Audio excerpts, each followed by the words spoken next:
really enjoyed this experience, but I'm happy that it's over. And watching it on a free streamer, I mean, this one was, they had 6 or 7 commercials every like 10 minutes. I mean, that's what took an extra half hour. I had to get drunk to finish this movie. You got to get drunk to see family. You got to get drunk to have sex. You got to get drunk to watch these kind of films. I know how you are. Yeah, that sounds right. Welcome, everyone, to Aaron and Justin Talk Sequels, the only podcast where two guys talk about movies. I'm Justin. I'm Aaron. Hello. And today we're going to talk about our favorite things. These are my favorite episodes to record. I don't know about you, but it's where both of us have gone into an experience totally blind. It happened with The Last Picture Show and Texasville. And I came out of it as a fan of maybe the movie, maybe the actors involved, like just a special place in my heart. And we're talking about a movie that isn't very good, but the original is incredible. We're talking about The Evening Star, the sequel to Terms of Endearment. Evening Star was 96, Terms was 83. To talk about Evening Star successfully, we have to go into Terms of Endearment just a bit. Don't you think? I think so. Well, for sure. Because this is a definite continuation of that story, so you got to know that story. See, and I wanted to test that, so me and my girlfriend watched the movie together, and she's never seen Terms. So she just watched Evening Star, and she understood it just fine. And did she miss some depth? Maybe, but a good movie should be able to push through, and she kind of shrugged. She said it was fine. Yeah, but she missed Deborah Winger's the whole performance and that relationship with her mother. Like, you don't get any of that in the second one. You just hear about it. That's why I wanted to measure. She was the litmus test, or the double blind test, whatever you want to call it. She was the test. So she watched Evening Star and she thought it was just fine. Yeah. I saw it with the knowledge of Terms of Endearment and hated everything about it. I feel like that's where the transition is. If she had seen it, she would have disliked the movie more along with me, is my guess. My quick take on it is that I thought it was a fine movie, but I enjoyed that you watched Aurora Greenway's complete adult character arc. And it was kind of amazing to watch someone's whole life. And I thought that was really special. I thought that was really interesting. You don't get to see that too often. See, and I feel like the writer-director really just didn't have a handle on the subject matter. And so he created something that I just don't think fit the characters that we left in Terms. To some degree, yes. There were problems that took me out of she wouldn't do that, is what I thought sometimes. Like, that's not really her. But then there were other times where I was like, that's really funny. And that's definitely Aurora. Or that's definitely the way Emma was, so therefore that's why Melanie's like that. I was really working hard to recognize those moments, and it was hard. Evening Star, directed and written by Robert Harling, who's no slouch. Because this guy, he wrote Steel Magnolias. He wrote Soap Dish. He wrote The First Wives Club. Like, he wrote some fan favorite chick flicks. Would you consider Terms of Endearment a chick flick? Yes. Yeah, because that's why I never saw it. Yeah. It was just one of those things growing up that you never saw it. But there was this wrench thrown into it where Jack Nicholson was in it, where I'm just like, wait, if Nicholson's in it, then is it a chick flick? Should I see this? Because he's my favorite. He's my all-time favorite actor. I don't know why I never saw it. It was just, it always got in the way because I just thought it was one of those movies that women all watch together. So what business is it of mine? I have huge chick flick gaps. Yeah. Throughout the 80s and mid 90s. Like, all those movies I just listed from that guy, I just know were successful. Yeah. I've never seen one of them. I've never seen Steel Magnolias, yeah. And it feels like the favorite genre of chick flick in that time was killing a young woman before her time. Mm-hmm. Like, how many movies did Julia Roberts die in, or was it just the one? I don't know. But those were kind of bread and butter for a lot of those actors. I remember she was in Mona Lisa's Smile. I never saw it because the name was Mona Lisa Smile, and the cover art was like these 4 young women in like flapper wear looking up at the evening star or whatever the fuck they were looking up at, and it never appealed to me because I'm like, well, what is this? Okay, Why would this be for me? another great example of this is, I want to tell you the plot of this movie, the Sisterhood of the Traveling Pants. Do you know what that movie's about? I think so. They all like wear pants and go on journeys and talk to each other about the pants they wore. No, it's a group of 4 teenage women that decides to Wait, what did you just say? Isn't it that they have one single pair of pants that they all like give to each other, and then they take that on an adventure and then tell the other ones about where they went with the pants? No. Not at all? That's what I always thought it was. No. Sisterhood of the Traveling, whatever the fuck, is about 4 teenage girls that want to travel to Paris before their 5th friend dies. Oh my god. And so they rob a bank. Really? Kill, accidentally, one of the security guards. Did you see this movie? Nope, I made all of that up. That's pretty funny. None of that is true. But we would never know it because No, we it's a wouldn't. movie about traveling pants that I've never seen. No, but I know it wouldn't be that because they would never have that be something that they would promote to children, which is what they did with that film. And that's why I was like, wait, that can't possibly be what it is. I mean, you did come up with it, though, like, pretty quick. That's a plot of a movie that you should write. You should call James Brooks. Okay, James Brooks. James Terms Brooks. of Endearment. Can you believe this guy? The famous James Brooks. Is there anyone more successful with television and movies than James Brooks? I don't know if there is. As far as a crossover guy goes, I can't think of anybody more than James Brooks. Yeah, he's quietly one of the most influential guys in Hollywood over the last 50 years. Yeah. And he decides that he wants to get into the pictures. Well, because he was on Mary Tyler Moore Show, like a writer, which most critics would say is like the best sitcom of all time. He created Taxi, I think, right? Yep, Taxi. And then my favorite, which I think is what he's best known for in my mind, is creating The Simpsons. Co-creating, with MacLaine. Importantly, worked on The Critic. I loved that cartoon. Critic, yeah. Oh, he also was a mentor and helped Wes Anderson get started. Yes. I'm sure he just put out the word and was like, I want to write and direct a film.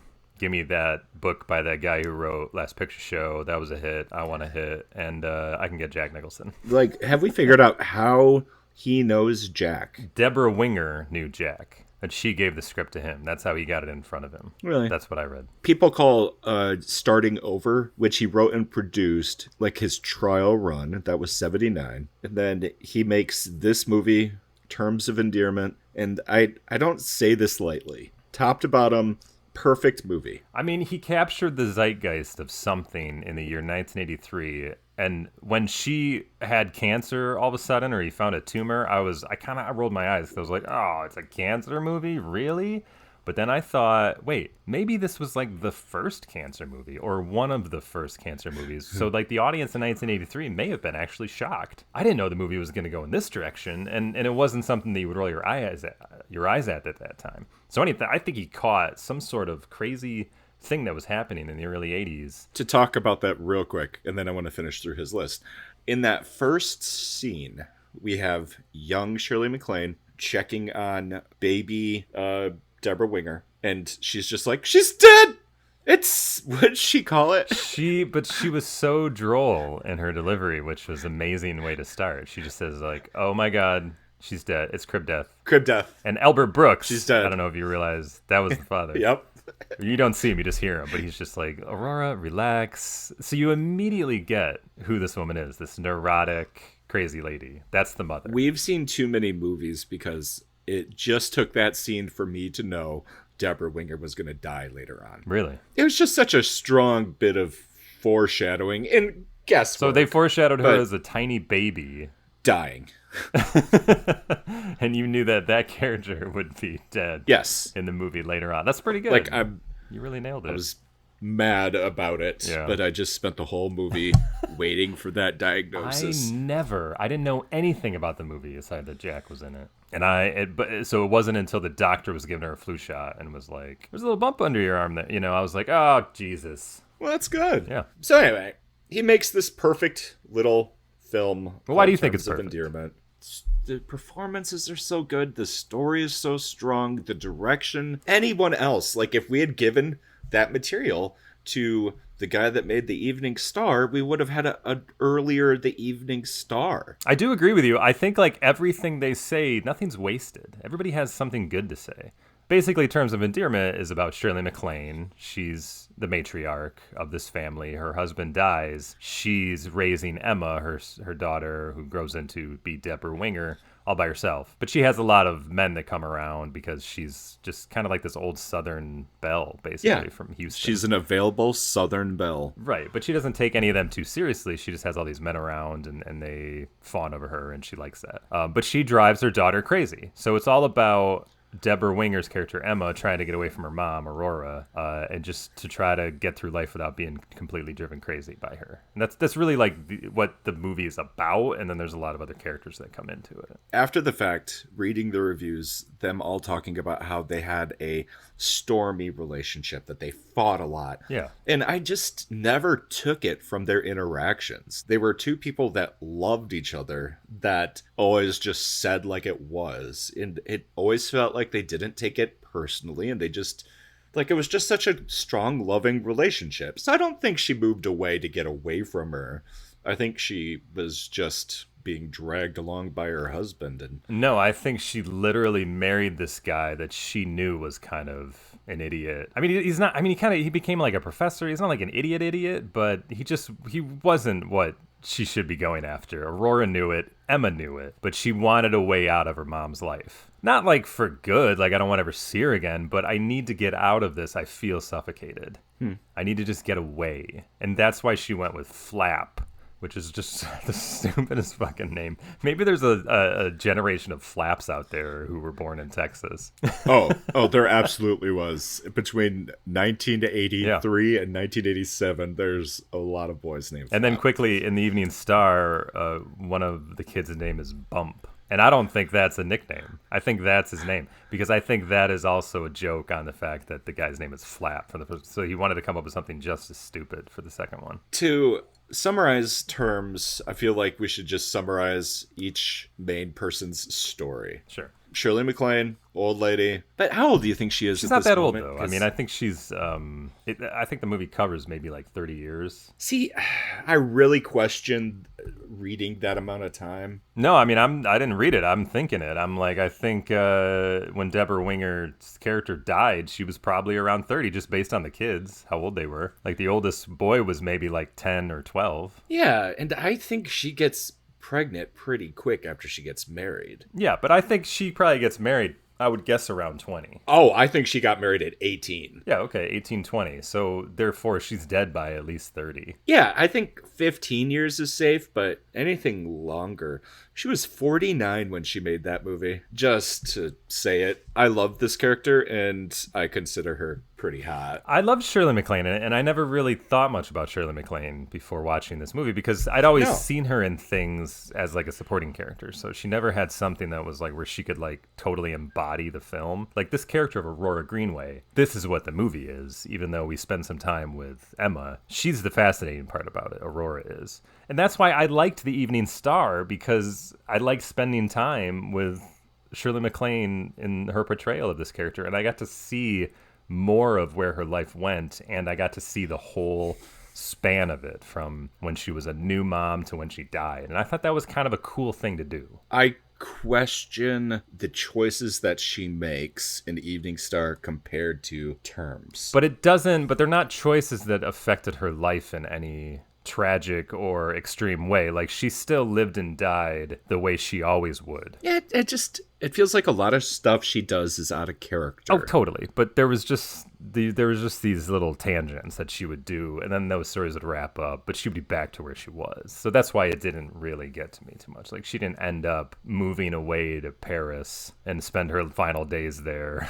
or whatever, like just do something strange. She ended the way, if Terms, the movie had never ended and it just went on for 2 hours, this is how she would have ended. She would have been surrounded by her family, dying in her room in Houston. Yeah, that I see. Just how we get there.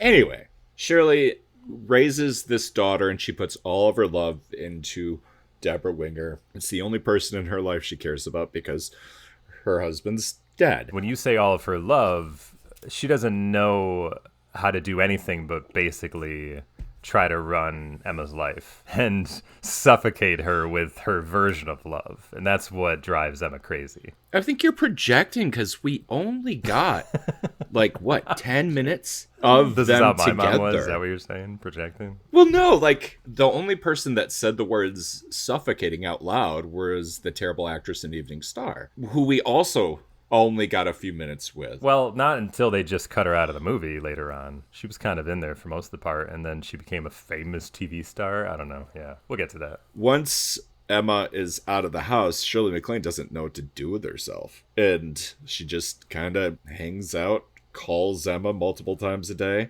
has the social parties with her suitors. There's one old dude, super old dude that hangs around. I don't know who he is. And then there's Danny DeVito, which is a new guy that is infatuated with her. So he comes over to her dinner parties. And literally is just trying to hook up, and he's never able to. So at the start of the movie, Jack Nicholson moves in next door as a retired astronaut. I liked this idea So that much. there's just retired astronauts hanging around Houston. I'm like, that tracks. That would make sense. Yeah. Especially, and this movie doesn't take place in 83. I think it kind of takes place like the 60s. I think it's like the late 60s, maybe. Well, no, because he walked on the moon. So it would be like the early 70s. I don't think he's retired by that long. I don't know, because it's weird. Because the Evening Star takes place, it starts off in 88, and it's been about 15 years since Emma died. I think it's just going to be ambiguous. See, the problem with Jack Nicholson's character as an astronaut is that I don't hear them talk about how he walked on the moon in the first one, but they talk about how he walked on the moon in the Evening Star.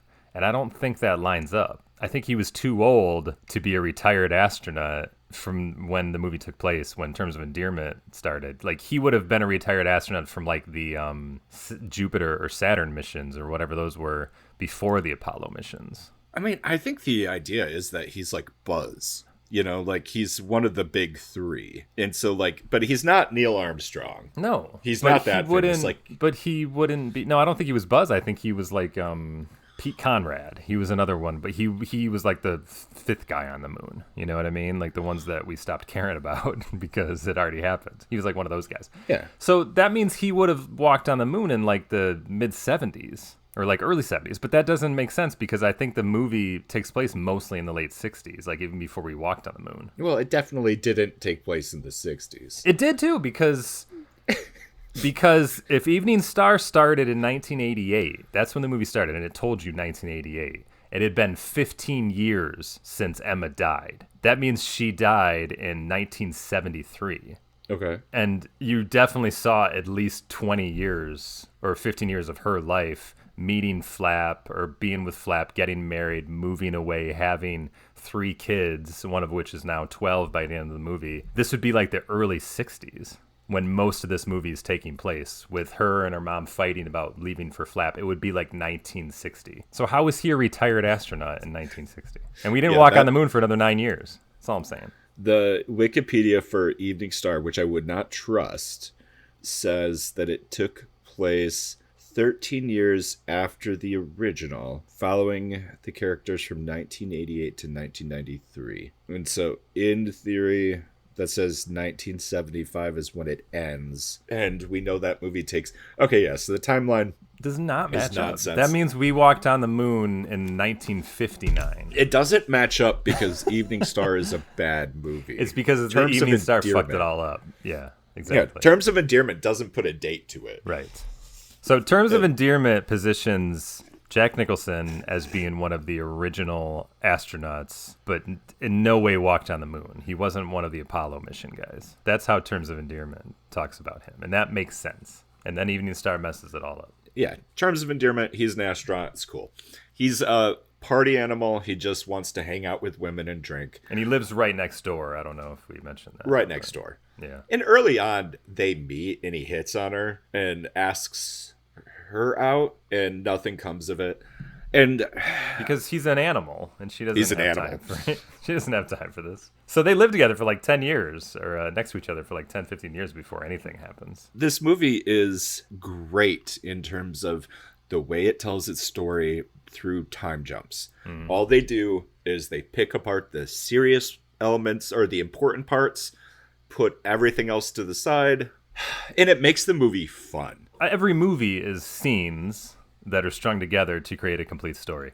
But there's some movies that stand out as stories or as scenes are like complete stories almost. And they just link these complete scenes together and you get a full movie. Sometimes it works, sometimes it doesn't. But this is one of those times where it works. Not only did it work, but he used it so well in the actual movie in terms of setting up jokes using the time jumps. He was aware enough of what he was doing to... It's just so good.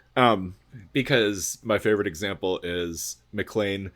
She's throwing a dinner party, and her doctor tells her that she shouldn't be lying about her age. Yeah. She gets offended and walks outside. She goes and knocks on Jack Nicholson's door. She's like, I wanted to talk to you about that date. I think we should have it. Yes. And he's like, what are you talking about? And she was like, you asked me out about 5 years ago.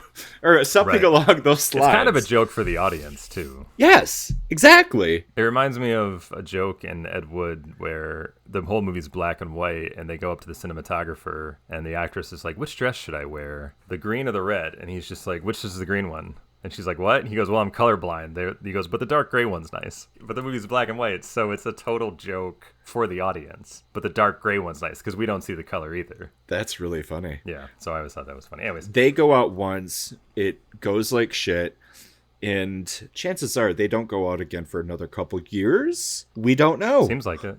And so then they finally get together, and she's head over heels, and they date for a long time. Arguably. And then he breaks it off because he's scared and he likes to be a bachelor. Is that Shirley MacLaine's story? Sort of. I mean, before Emma has her diagnosis. But so Emma moves and follows her husband Flap, played pretty great by Jeff Daniels. Definitely his biggest movie as a young actor. I think it's his second movie. Yeah. I mean, too bad he didn't get nominated for anything. Everybody else got nominated. He didn't get nominated. Apparently he was Sorry for super him. pissed. Yeah. Apparently. Yeah. That's funny. But he's not a good guy. He's just kind of an idiot, but he's not like a dumb idiot, but he's just going through life like, this is how a man should be. I need a wife. You got to move with me because I'm going to be something someday. I'm going to be a professor, so we got to move here. And Aurora's like, you don't waste your time with this guy. Like, you're better than this guy, you know? But she does anyways. They move here. He ends up having an affair, I guess, with one of the students. She moves somewhere else, so then he wants to follow her, so then he has to drag Emma and the family along to her. It's just kind of a big mess. He drags the family to another job so he can continue hanging with his girlfriend. Yeah, so he can continue his affair. Isn't that shit? Crazy. And then, and this whole time, Emma is unhappy because she just got to raise these kids, and this wasn't what life was like. Oh, she has a friend named Patsy, by the way, who is like just kind of a well-to-do Houston woman on her way to being kind of an Aurora without any kids, you know? So she's just one of her good high school friends who's kind of rich. Did Patsy nail Flap? Or did Flap nail Patsy? Probably. Knowing how Patsy is, she probably did. But probably when it didn't matter. Like before they got married. Yeah, I'm sure it happened before because that was her MO. Because I think Flap is just bad the whole time. He's supposed to be just kind of like a selfish hot guy. Which is funny that Daniels plays him. It's hard for me to as a recognize. Hot guy, but, you know, I mean, he was young and it's the 80s. So, you know, that was kind of what passed for really attractive, I guess. Back then, I guess. So Emma's bored, so she starts hanging out with Sam, who is John Lithgow's character, just this really nice, bookish accountant or insurance guy, bank manager. But he's such a puppy dog. He's no threat, you know? And he's just like, his wife doesn't want to have sex with him anymore, so he's just like, I'm sad and lonely, and so he hooks up with Emma, and he really likes her, you know? So they have kind of an affair. They have an emotional connection that her and Flap never had. She's getting the missing pieces that she needs from him. Yeah, he's also what passes for attractive and safe, I guess, back in the early 80s. The Evening Star really makes me think about the other 80s John Lithgow movie that we watched, 2010. Now, when we watched that movie, we both strongly agreed 2010 was great. Yes, we did. It was a great film. Through that lens of we have to make something that has to stand up to 2001. They didn't accomplish it, but I feel like they got closer than most major sequels do. Well, because it wasn't like 2001. It was its own movie, and they had a strong story and good performances, and they went about it in their own way. No. But it didn't look like Kubrick's film at all, right? You know, I mean, it was its own thing. It was told like from a very late 70s kind of way of filmmaking. But this movie is a direct continuation of the look and feel and the way the story plays out as Terms of Endearment. And yes, that's why it's a lesser story, and that's why it can't equal the magic of Terms of Endearment, because it's too closely related to it. But I don't know how it could be anything else, because it's supposed to be a continuation of her story, so I don't know. So what we're saying, just to wrap up this whole podcast, is don't bother making movies that are sequels to these kind of movies, because it's a no-win situation. You will never win. Ever. Like, right. It's just not possible. Unless you want to do something completely different, like 2010. And that was still seen as a failure, just so we're all on the same page. Yes, of course it was. All right, so Deborah Winger gets sick. I think that's really the next part, right? Yeah, her story is, has husband cheats on me, but I just kind of go with it. I have kids. I die. Yeah, I cheat on him, and the greatest part of the movie is that she is constantly talking about how he's cheating on her, and they have it out. But she takes it to the grave that she had an affair on him. Takes it to the grave. Doesn't even mention it. Deborah Winger, how do you know her? Do you have any feelings about her? I didn't really know much about her, except she had a funny name. And now that you've seen this movie, what are your thoughts about Deborah Winger? She's very natural. She's one of those actresses that just embodied this role. And I felt like she was just playing herself. And it worked really, really well. I just have to say that I love her. And I found this performance to be incredible, and I'm a little mad at her career. It sounds like she wasn't easy to work with. We are not allowed to use that phrase for women anymore. I'm just basing that on the fact that Shirley MacLaine was easy to work with, and Deborah Winger was not, because she sounded like she had a chip on her shoulder, and she was the young hot thing and was like, I know what I'm doing. Fuck you. Like, I hate you. Like, she would say things to Jim Brooks, you know? Like, I hate you. And like, she's a spoiled brat is basically kind of what it sounded like on this film. But again, this is just what people say, and Brooks is too nice of a guy to really say it. But he didn't say it didn't happen. He just says he doesn't remember it. And then he changes the subject. So I know it did happen. It's like Zooey Deschanel nowadays, but if she could act. Like, that's what Deborah Winger is, just in case nobody knows who Deborah Winger is. Did you ever watch The New Girl, her TV show? The New Girl? Is that what you're putting? You're at the age where you're going to add the to things that don't have a the? No, it's The New Girl. No, it's not. Yes, it is. Because she's the new girl in these guys' lives when she moved in. The New Girl. Check it out. It's just called New Girl. I don't think so. Check it out. I did. Well, I was watching on the YouTube and it said The New Girl. Anyway, but she's good in that. I think it's a funny show and she's good. Like, that's her role, you know. Like, that's where that's her wheelhouse. That kind of droll, sarcastic comedy. Really like her, but I don't think she's as good as Deborah Winger. It's hard to say. It just depends on how they're used. All right. I don't want to bring up. If they want to turn Zooey Deschanel into a Kirsten Dunst drama kind of, like, it's probably not going to work. But if they keep her in this kind of comedy styling, she's fine. But this is like the whole thing I don't like Zendaya. I just feel like she's a nothing actress, and they keep forcing her to do all these roles. Like, she has range, and she doesn't. She has one range, and it works sometimes, and it doesn't most of the time. I don't think I've seen her in enough stuff to have a good opinion. Like, did you watch any of her, like, show that was on HBO? No, I didn't, no. Neither did I. I'm just basing it on Dune and Spider-Man, and then maybe one or two other things I've seen her in. But I'm tired of new actors and actresses who don't have any range. It's lame.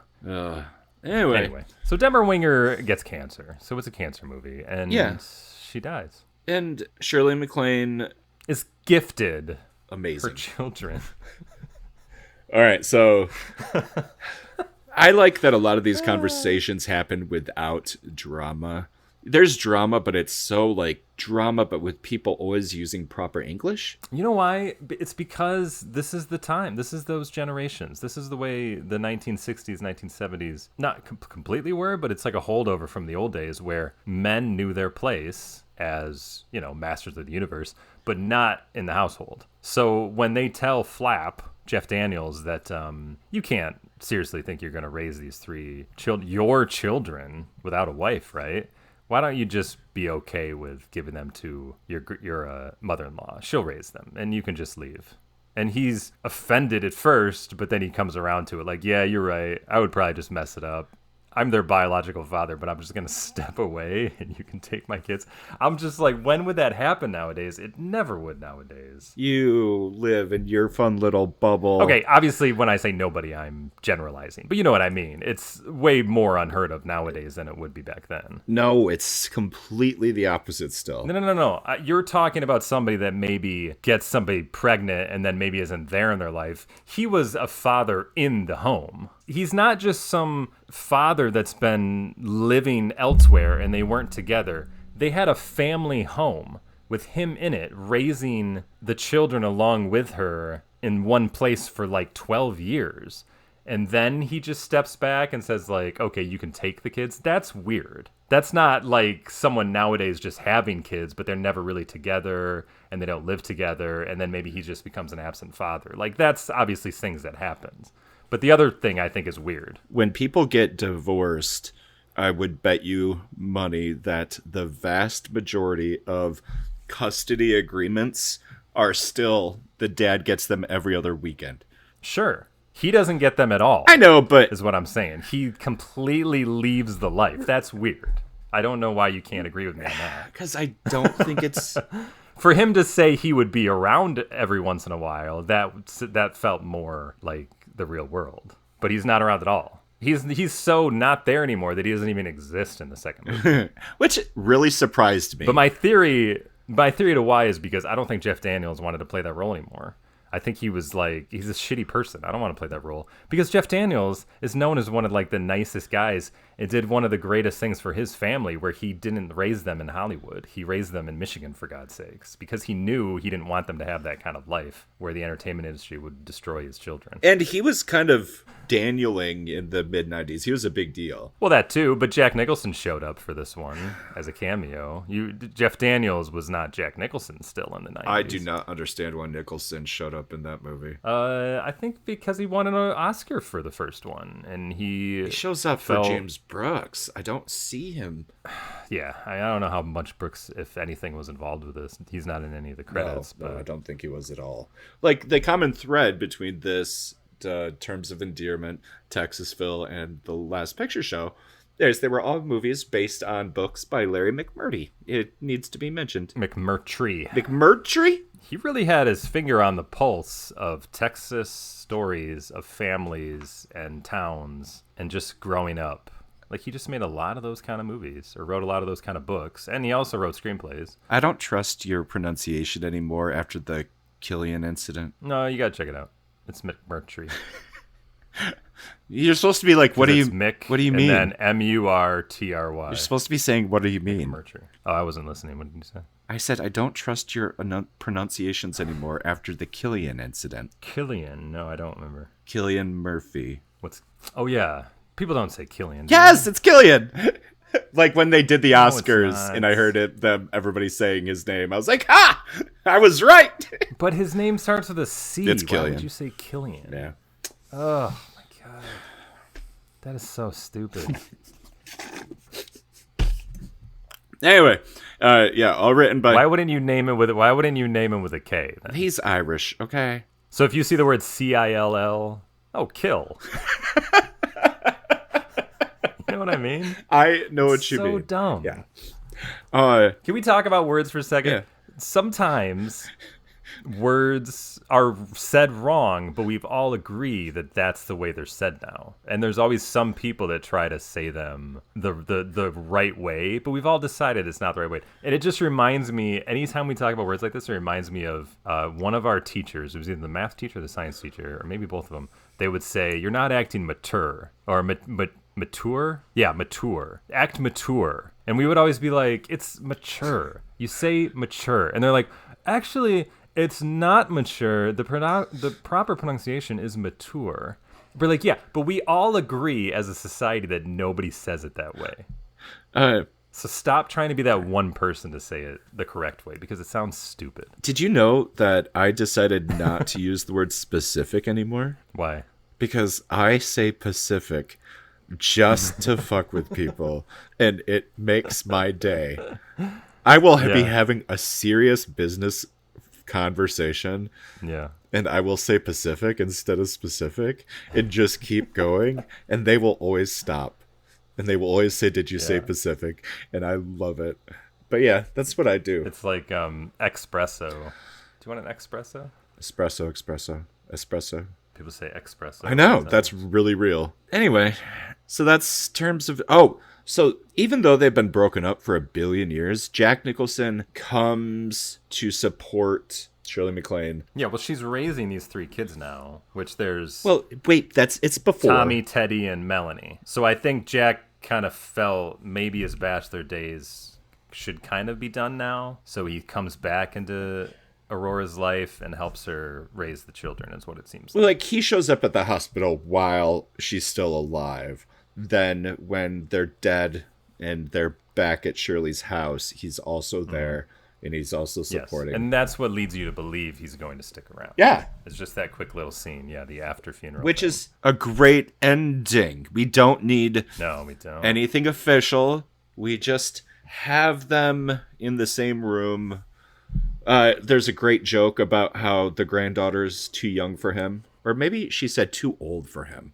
I think she said too old for him. Yeah, no, he's too old for him. Because he was hanging out with the little Melanie and trying to talk to her after mom died, and yeah, it was fun. Yeah, it was. Jack Nicholson has some great lines. Well, you bring Nicholson in for that magic factor that he brings. He's just the way he delivers lines, just his presence. It's like no other.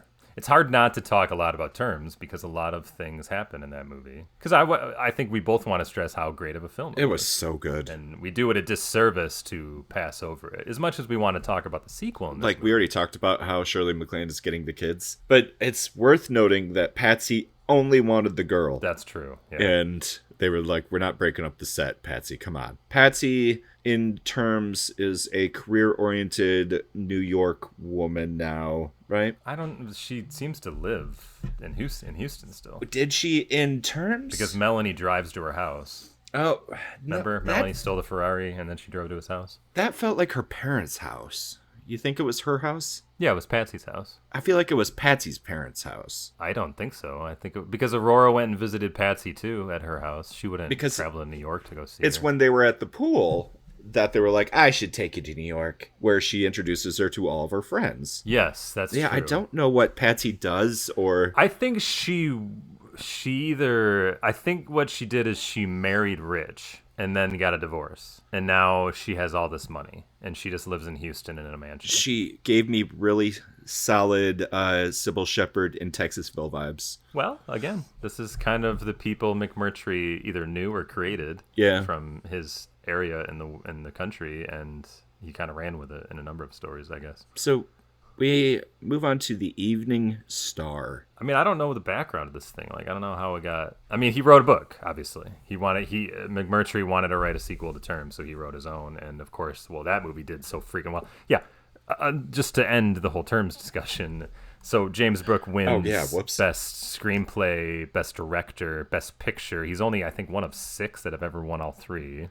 Nicholson won Best Supporting Actor. Shirley MacLaine won Best Supporting Actress over Winger, who they were both nominated. It was straight up actress, wasn't it? And then, yeah, you're right. And then Nicholson was also up against Lithgow for the movie, too. So it was just award bait complete. Like, it just, I mean, and not to say it's a baiting film, but you know, it was one of those films, like, it just grabbed the Academy's attention, and it was just one of those things where it got nominated for like 8 or 10 awards or whatever. So it's just a huge hit. Nominated for Best Art Direction, Best Film Editing, Best Original Score, Best Sound. So cleaned up. It's a weird nomination. It just had that one song. So anyways, if he writes a novel and they say, well, the movie did so well, we might as well make this one. But I guess Brooks wasn't interested. Did you read it all about it? I didn't see anything about the development. Okay. Even I just wondered if it was saying like he passed on it, so he was like, oh yeah, you should do this one. But there's not much about it. There's just a rundown of the story. Yeah, do you know why there's not much about it? Because nobody liked it. Because it wasn't very good. Anyway, Terms made $165 million on an $8 million budget, basically guaranteeing that James Brooks could do whatever he wanted for the rest of his life. And then he went on to make Broadcast News, which is another good film. I haven't seen it. After Broadcast News, he made I'll Do Anything, which I also haven't seen. Looks like Nick Nolte. But then As Good as It Gets, that was a classic. And then we really liked that growing up. He hasn't made a lot of movies. It's crazy. He hasn't. He kind of got stuck in that you don't know who the director is, making cute old people relationship movies. You know, like the Diane Keaton films or the later Alec Baldwin movies or Meryl Streep, just like cute romantic comedies. It seems like that's the kind of movies he just ended up making, like the last 2 movies he's made. Over 14 years, he makes 4 movies, 2 of them winning Jack Nicholson an Oscar. And then he made Spanglish. Spanglish, there you go. Yeah, with Adam Sandler. I've only seen it once. It looked dumb. That is a stupid name. Yeah. And then so I stayed away from it. His last movie to date is How Do You Know? And it's also the last film role for Jack Nicholson up to this point. It looks good. I don't know. It just seemed like another romantic comedy. I didn't really care. Rhys Owen. Like I've seen Terms, but I always liked As Good as It Gets, and I just kind of stuck with that. It didn't really seem like worth seeing anything else. I love As Good as It Gets. Good. I can't remember if you liked it or not, but I remember really liking it when it came out. It's so good. Anyway, Evening Star. It's this big old pile of shit that dropped on us in 1996. I just think there's plenty to like about it, and it doesn't offend me. It doesn't destroy it as a whole because of the weird tangents they went on that I didn't care for. If it wasn't a sequel to Terms of Endearment, I think it would have been a better movie. Yeah, I guess. If it was just... It seems like a weird movie to exist without Terms, though. It worked. My girlfriend saw it. She said it was just fine. So, like, let's start just at that very beginning. Let's summarize each character like we did with Terms. All right. Shirley MacLaine is a single old lady, and she's been raising her 3 grandkids because their mom died. One of them is in prison on drug charges. That's the eldest boy. He's Tommy, 24, 25 probably. Who's also like the only child to really have some sort of story in the first original movie, you know, because he was old enough to have reactions to things. Yeah, he was an asshole. Right. When like Emma and Flap would be fighting, he would be able to react to the fact that he lived in an unhappy house and his parents were always fighting and he was trying to protect his younger brother Teddy from it. But it made him kind of a dick because his parents were kind of assholes, you know, to each other. So it made him unhappy. So he was the only child who had any sort of character in the first movie. And now what do we do with him? We hide him away. And then we focus on these other 2, especially Melanie, who was even too young to have anything going on in the first movie. It just felt like a weird choice. So are we to assume that Shirley MacLaine and this maid are such terrible parents that this is what happens to all these kids?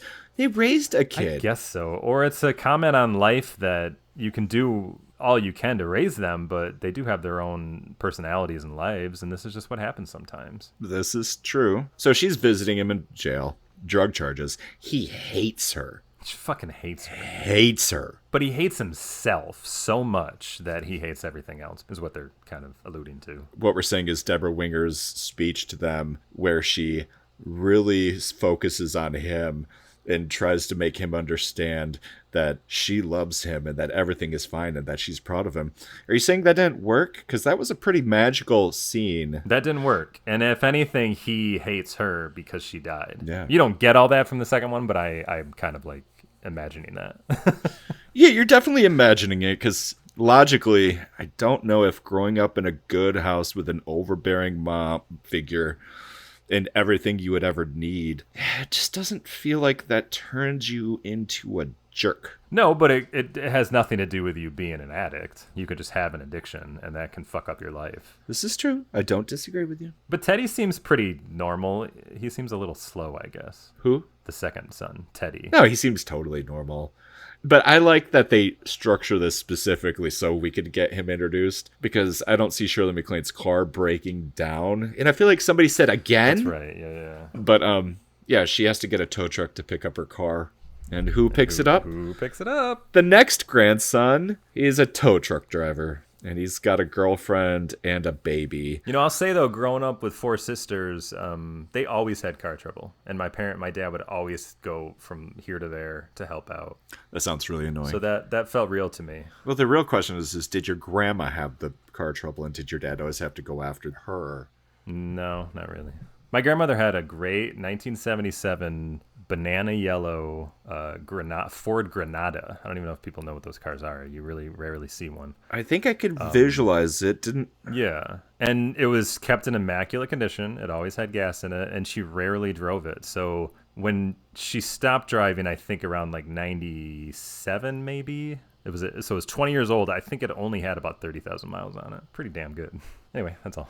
Then we get home from this experience to be, wow, this is just screenwriting 101, isn't it? This is all they're doing. So he has to come and take her home.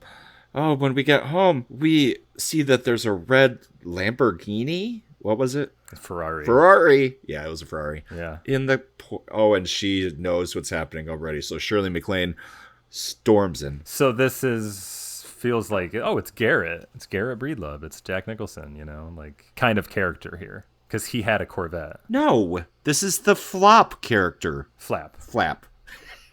Yeah, but Flap didn't have a nice car. So maybe he's like a combination of Garrett and Flap. The car was so apparent, though, right? A red Ferrari? I mean, like, because astronauts famously always had Corvettes. But the fact that this wasn't a Corvette was like, okay, well, he's not an astronaut.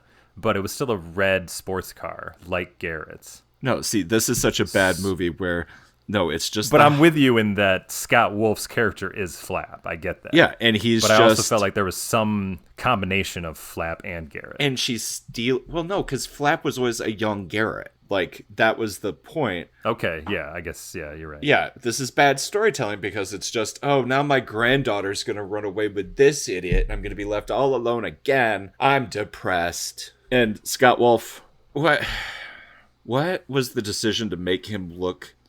Did they base that dickweed on Stranger Things based on Scott Wolf in the first half of this movie? Oh, yeah, right. Her brother. Yes. Yeah. Just like him. I don't know. And then it was like, all right, are we tired of dickbag Scott Wolf? All right, Scott. Yeah. No, I can tell you what happened.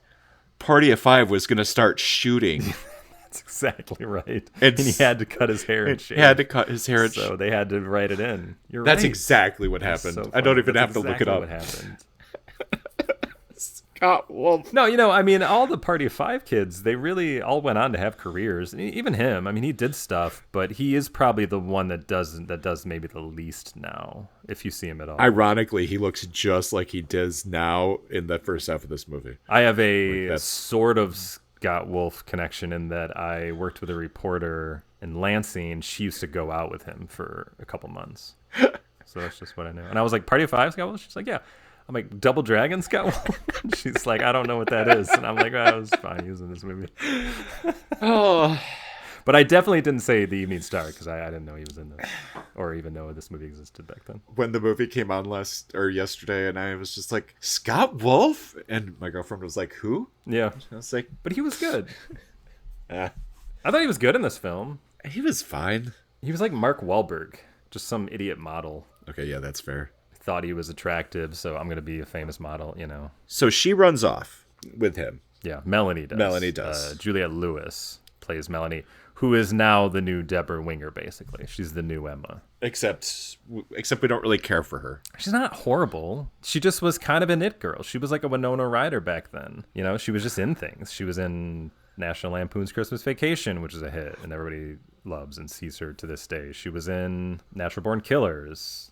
around this time. She was in Cape Fear, of course. It doesn't surprise me that when they're like, well, who's going to be the new Deborah Winger in this movie? They kind of went with her young, naive, manic energy. It kind of fit. Oh, I love Deborah Winger's portrayal. She was always happy. At her most pissed, she was always smiling. And it was... Yeah, you don't get that from Lewis. There was an inner world. Juliette Lewis is like a young, just kind of an asshole teen sometimes. You didn't really get that from Deborah Winger, I agree. You got more of a happy, young, idealistic kind of dreamer. And all we're getting from Lewis's story arc is... You do Lewis's story arc. I hate it. Well, she just continues Winger's kind of thing. Like, so she leaves with Scott Wolf, who is not a good match because he's obviously going to cheat on her. And he does, but she moves across the country for him to try to be a model, and then when he like books some role, she breaks up with her. So she hates to admit that Aurora might be right. So she reaches out to Patsy. Oh yeah, because she doesn't want to reach out to her grandmother, or effectively her mom. So Patsy's always there to bail her out of things and to give her money and help her out. And that drives Aurora crazy because Aurora knows that Patsy has always wanted to raise Melanie, and so she's always been like an enemy of hers. So I do think the Evening Star is funny because of their interaction. It's just really weird for Patsy to decide this is the only thing. She went from a New York career woman to... I'm just going to live in Texas and meddle in the affairs of my best friend's mom. I really don't think she was ever a career woman. I really think she just wanted to marry rich. And that's what she did. She divorced, and now she's got all this money, and that's just the way she lives. Who were all those people in New York? Just her other rich friends who had rich husbands. But I could be wrong. I don't remember too much about them in New York. Because the whole thing that Deborah Winger hated about New York was... This is what the modern woman is supposed to be, is work all day and then talk about work, and then at lunch you talk about your periods. That's true. They did talk about work, and that they were kind of taken aback that she was a housewife. Just a housewife. That's true. So that is weird. Maybe that is a betrayal of Patsy's character, in that she was supposed to go on that trajectory for being a working woman, but now all she did was get divorced, and now she's just living like Aurora. It's just weird. So in this Patsy, they recasted her as Miranda Richardson in this movie. She's not the original actress from Terms of Endearment. Oh my God, who's Miranda Richardson again? I saw her yesterday, and now I'm blanking on her face. She's been in things. I remember her best from Sleepy Hollow. She was the matriarch in that movie, like the real creepy, well-to-do woman who ends up being the villain who raised the Headless Horseman. Yeah, I remember her in that. She has a very unique face, Joe. So she does. If I looked at her filmography, I'd be like, oh yeah, that's right, she was in that too. But I think they recasted her because the original Patsy, she did a fine job, but I don't think they knew that Patsy had a bigger role in this one, and they wanted someone who could be like a real actress, I guess. In The Evening Star, they betray Shirley MacLaine's character in a multitude of ways, including her having the general as a lover. Well, he's like a former lover, so now he's a hanger-on. The general is like I'm still so in love with you that I can't stop seeing you every day. Even though, like, Shirley MacLaine's character in Terms of Endearment would have never fucked the general. Never. Well, I think he was a rebound from Garrett, because I think Garrett was in her life helping her raise the children for a number of years before he freaked out again and left. But then he started a family somewhere else. That's what she says. So then I think she got with the general after him. And then the general helped raise the kids. That's what they said. He was kind of a father figure to them. It's not her type. I don't know. I just think she needed... They could say whatever they wanted in the in-between. So that's just what they said. That first Garrett was around as a father figure, but then he wasn't there that long. And then the general was a father figure. And now he's just that one of the hanger-ons. Was like Danny DeVito, like the other old dude that was in the first film. Except they're like all the time, because he's another neighbor. Oh, you know who has a bigger role in The Evening Star is Rosie, the maid, who was in the first movie, and now she's given kind of the lead role for like the first half hour at least. She's kind of going around trying to get things working. I don't know, trying to move the chess pieces, trying to move people around the board. Yes, she decides that she's depressed. She decides that Aurora's depressed. Yeah, and so she schemes, which is just such a... She schemes to get Aurora to a therapist by pretending that she needs therapy. This is the worst part of the film, despite being one of the best actors in the film, you know, and who we love Bill Paxton. We love Bill Paxton. And it was fun to be with him for at least a half hour, but then it just got weird. See, I love Bill Paxton, but I don't think this character was very good or fully realized. It was just ugly. He was only there to be a new big problem between Aurora and Patsy. That's it. Okay, this goes back to the screenwriting 101 thing. And yes, it is not, they are not writing a natural story where this goes to this, goes to this because of cause and effect. They're writing it like Screenplay 101. It's like, okay, now they need something to happen here. What should it be? It's a contrivance to give them a further reason to be enemies. That's my biggest problem with this movie. That really summarizes my issues. I would still say that it doesn't ruin seeing Aurora's story progress. That section was just a nothing burger. Yeah, you're right. So she goes to see a counselor. That's Bill Paxton. And he, for whatever reason, you know, she opens up to him, and for whatever reason they talk about this picture of a showgirl he has, and it turns out to be his mom. And it's weird to have a picture of your mom scantily clad, and he talks about how much he loves her. So clearly I was like, oh, so this is going to be some weird Oedipus thing going on where he's actually wants to fuck his mom.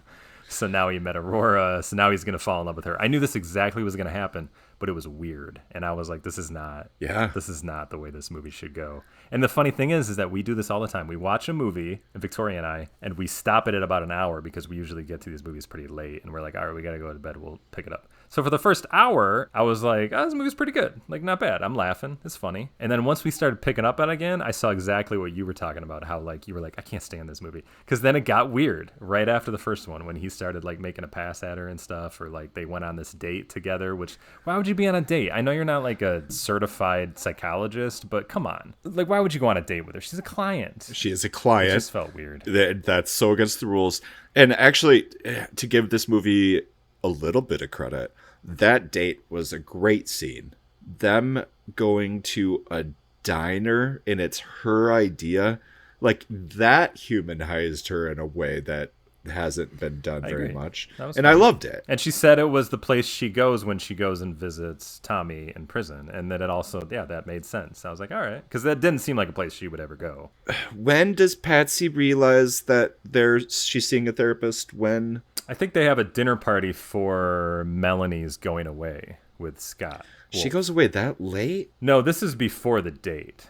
She met her counselor. They have some scenes where she's like, you know, talks about her feelings. She goes back maybe like for one more session. And then you hear that she's maybe going back weekly. And then they have a dinner party where he's invited to. Melanie leaves with Scott Wolf to go to California. And then she sees that Bill Paxton is talking with Patsy. And there's some sort of connection there. And that kind of is like pissing her off because she can't stand Patsy. Because I think that is the impetus for her to like step up and try to bed him.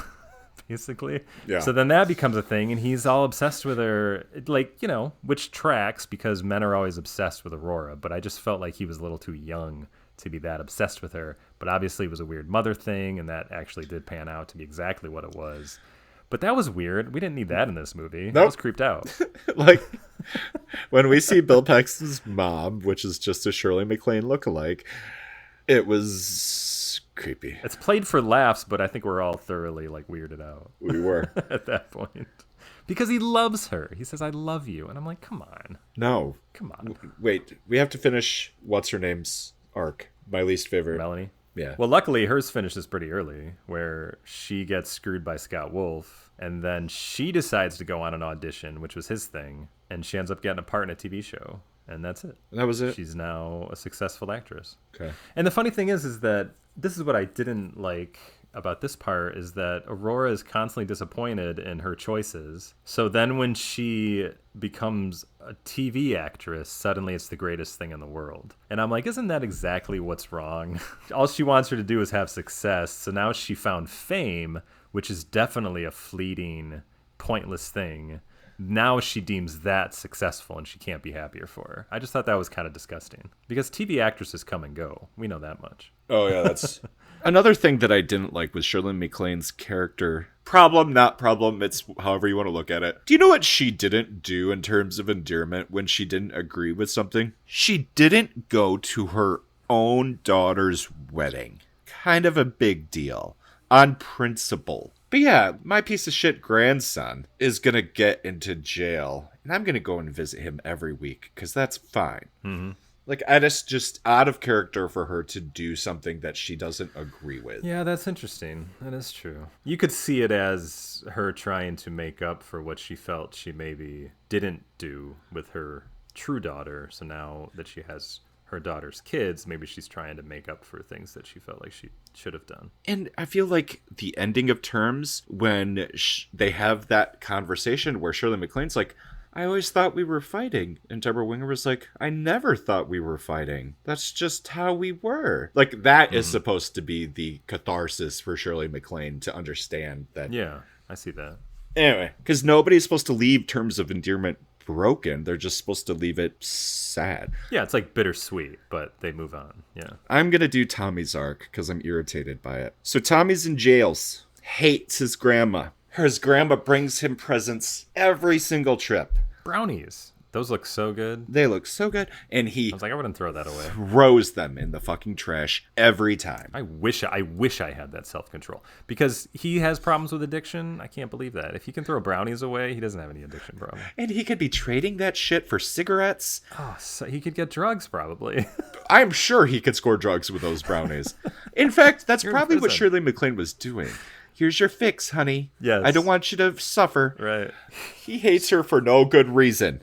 Okay, and then finally one day, she's at a point where she's so whatever with her life that she's scrapbooking. And she brings him a scrapbook, and we're supposed to believe that seeing his dead mother makes him stop hating his grandma anymore. And he gets out, and she's there, and he hugs her, and it's just, I'm a different character now. I also saw it as like he was just a sad sack in prison, but once he was out, he was able to let it all go. So I didn't only see it as the file changing his mind. I saw that as a little bit of a kind of poor screenwriting, but I just felt once he was able to be in the real world again, he was like, all right, I'll try now. I don't know. He was always a dick little kid. Anyway, so he gets out of but jail. It wasn't that great. I agree with you. And do you know what's so great about going to prison in Texas in the 90s? The opportunities that are available to you once you leave prison. Because clearly, right, you can get that computer science degree in prison in Texas. Well, knowing Texas, you're probably not even a felon after you leave prison. You're probably just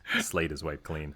But that's what I think that's the beauty of the 90s is that computers were kind of new. So you could just say he's in computers and nobody questions what that is. They just think like, oh, yeah, sure, you're in computers. He immediately finds a high-paying job. He immediately meets a beautiful woman that wants to be with him, and he has a child. Yeah, his story arc it was weird.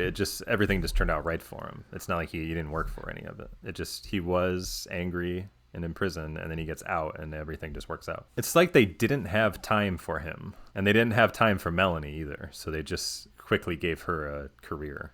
And then Teddy doesn't really have much going on. The middle kid, he doesn't have anything going just on. Married and has a kid. Not married. Yeah, I don't know. He just has a kid. That's it. No, not married. And that's what pisses Aurora off. Yeah. But that's the least of her problems. Yeah. So really, what are we talking about here? The big thing is that Patsy ends up sleeping with Bill Paxton's character because apparently he and MacLaine were on a break. I don't even remember a break. Something like that. Yeah, and so then they have they really have it out on this airplane where they were going to visit Melanie because she's a famous TV star now, and then on the way back they fight in an airplane, or they fight on the airplane, and then when they get back, she figures out that he slept with Patsy, and then she wears her belt, and then gets them all together to embarrass them. I loved her wearing her belt. It all just seemed, it was really great. That was great. It just seemed a little out of character for her to be so revengeful, though. Yeah. Yeah, she would have just... Or even, like, physically assaulting her on the airplane just seemed out of character. Yeah, I feel like she's the kind of girl that would have just burned her house down and just been done Right, with I think it. she was clever than that, which the belt thing proved. Yeah. So it felt weird that she did the plane thing. Anyway, so they hate each other. What I thought was going to happen is that Tommy would get out of prison and then struggle with his drug addiction. He would end up dying, and that's what would bring the family back together. Oh, better movie. But that didn't happen. Yeah. Oh. I don't know. I thought that might have been too cliched. I would have gone for a little cliche. What else? The general dies. Wait, I don't even remember the general dying. I might have been really tipsy at this point. He died when they were at the diner together. Doing because Rosie is now hooked up with the new neighbor Arthur, who took over Garrett's house. So they have a double date: Aurora and the general, and then Rosie and Arthur. And they're at the diner, and then the general just dies sitting up like that. And then things start to wrap up, right? Well, for the main family. So the next big thing that happens is Rosie gets sick, and then Rosie dies. This is when the movie picks up a little bit. In between Rosie getting sick, Rosie quits or leaves to move in with her husband, played by what actor?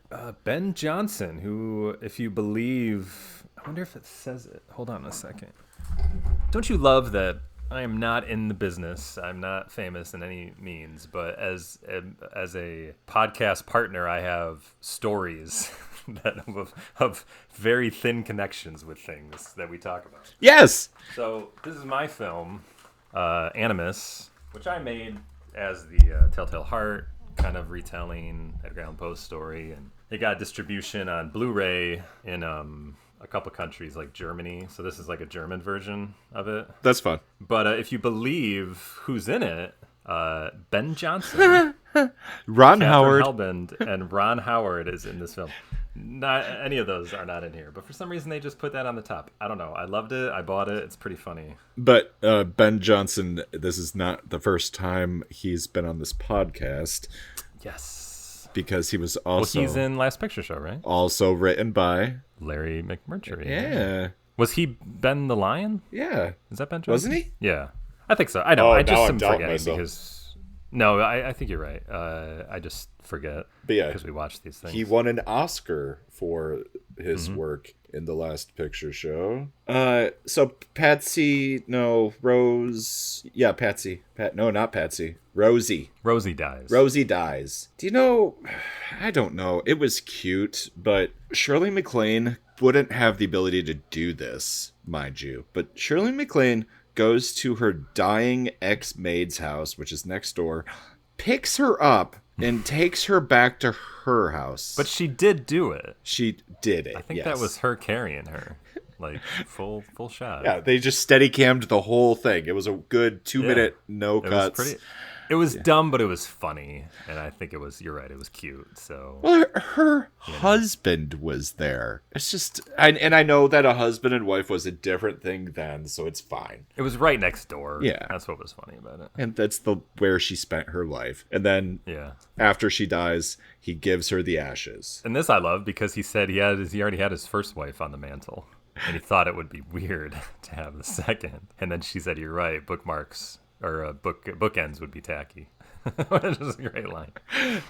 So Shirley MacLaine is all alone. When who strolls in for no reason? He strolls in for a reason. What was the reason? He said all of us astronaut guys were getting together for like an anniversary.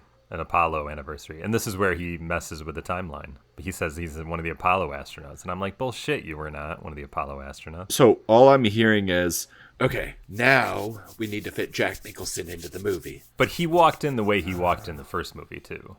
Like, she was in the back, and he just comes in, and they have a talk. Yeah. You know? So it was kind of funny like that. Yeah, this is just a guest appearance by a famous person meant to make the audience cheer like on a sitcom. But I did. I liked seeing him. It made the movie better once he showed up. And that's how it felt when Tom Selleck was on Friends. But it just is what it is. Yeah, so he shows up and he helps her distribute the ashes by doing what they used to do, drive crazy across the beach while standing up in a convertible. Okay, so this is a much different scenario now. Where the fuck did they get that car? That's his car. He doesn't live in Texas. Well, it was a rental then.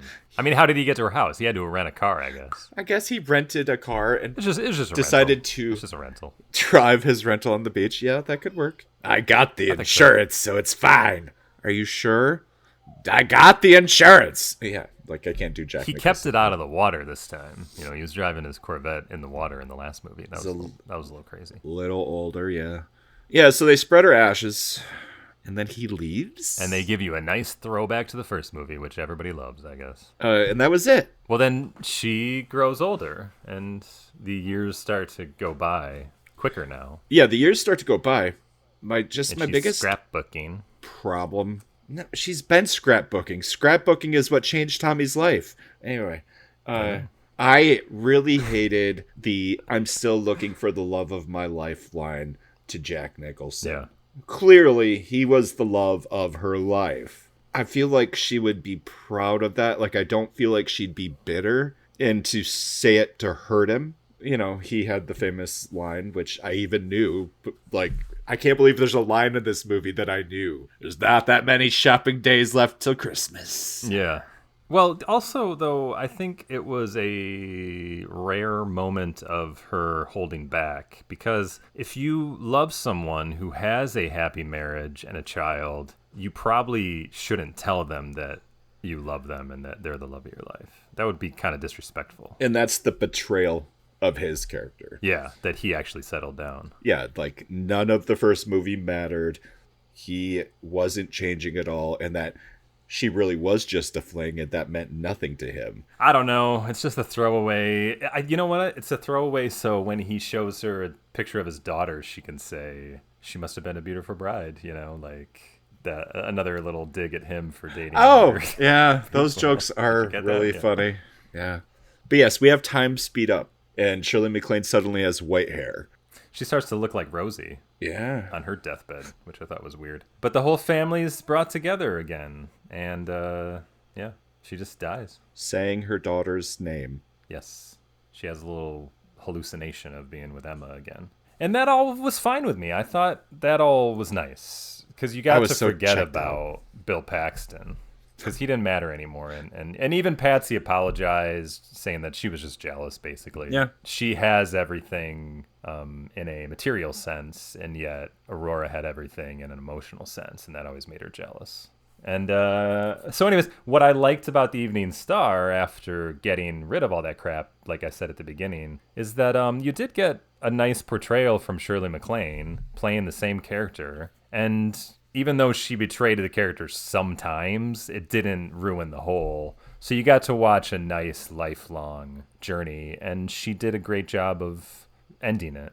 And you got to see it all end. And I just thought it was kind of cool. I'm glad you liked it. I was disappointed by it. I will temper my anger down to disappointed. I'll say disappointed. I was disappointed at times. Yeah, you can be disappointed in your kids, but you don't hate them. You're just disappointed. Sure. Yeah. This is what you need to do as parents, is that they disappoint you or they don't do what you think they should do. But despite how much fuck-ups they may become, you don't give up on them. No. And I think that's a nice lesson. Yeah. Because I do think we also are from a generation where a lot of parents did give up on their kids for, like, the war on drugs was such a thing in the 80s and 90s where it really did tell parents that there was no hope and that they should give up on their children, and that's why they did. Or there was such a gay panic growing up. The religion made parents give up on their kids. Like, all that bullshit. I think we've moved beyond that, so I do think most parents wouldn't give up on their kids nowadays. Now we just have politics dividing families. So we got to get past that, and once we get past that, we'll be in a better place. Closing thoughts. Before you saw The Evening Star, why did you think it was going to be called The Evening Star? I had no idea. But luckily, Jack Nicholson is there to tell us why it's called the Evening Star. So what was that again? It was just a dumb throwaway. Well, they're sitting on the beach, and he sees the evening star, like the first star that you can see at night. He called it the Evening Star. He said it's the first star you see. It's the longest. It shines the brightest, and it lasts the longest. So that's Aurora. The movie ends with Aurora dead, coming back as a zombie, I'm sure, in part 3. It ends with her great-grandson, what was his name, Henry? Tommy's boy? Terms of Endearment 3, Patsy's Revenge. Patsy's Revenge. What was Tommy's son's name? I don't remember. I think it was Hank or Henry or something. The movie ends... Henry. Bookending him drawing pictures, which are clearly the same pictures that were at the beginning. And he drew them in the scrapbook. I don't know. But my question is Why did he draw space-themed things in the beginning section? Like, he draws an astronaut, he draws a rocket ship, he draws stars. He never met Garrett. Like, what? Yeah. The fuck? I don't know. Because kids like space. Kids like rockets. Whatever. They're trying to draw a connection, and it doesn't work because the kid never met him. I didn't see what he was drawing, just the fact that there was someone drawing, and then you found out who that was and what he was drawing on. Yeah, and I didn't connect that he was drawing on the... Yeah. Somebody is about to come up to him off camera and smack him and be like, don't do that in there. Final thought on the Evening Star is Polly Platt is a producer on it. Remember her? Also a producer on Terms of Endearment. Really anything that Larry McMurtry was connected to, she seemed to be connected to. But she was Peter Bogdanovich's wife that he cheated on with Sybil Shepherd. But she stuck around to produce his movies. Right. And then went on to have a successful career without him. I actually heard this on a different podcast and forgot about it, and I'm happy you were bringing it up because, yes, she was an important, producer who doesn't probably get enough credit. She died in 2011. So this is Ben Johnson's last movie. That's why he had a thank at the end. Oh, yes. Yeah. That's been the Evening Star. It's certainly not going to be my guiding light, but it's more than welcome to be yours. Oh, nice. That was beautiful. Thank you for listening. Is this James L. Brooks I'm speaking with? Yeah. Because that line was magic. Yeah, thanks for listening to this. Hopefully you learned something from this. I feel like when we cover certain movies like this, we make them popular again. It's happened at least twice. Yeah.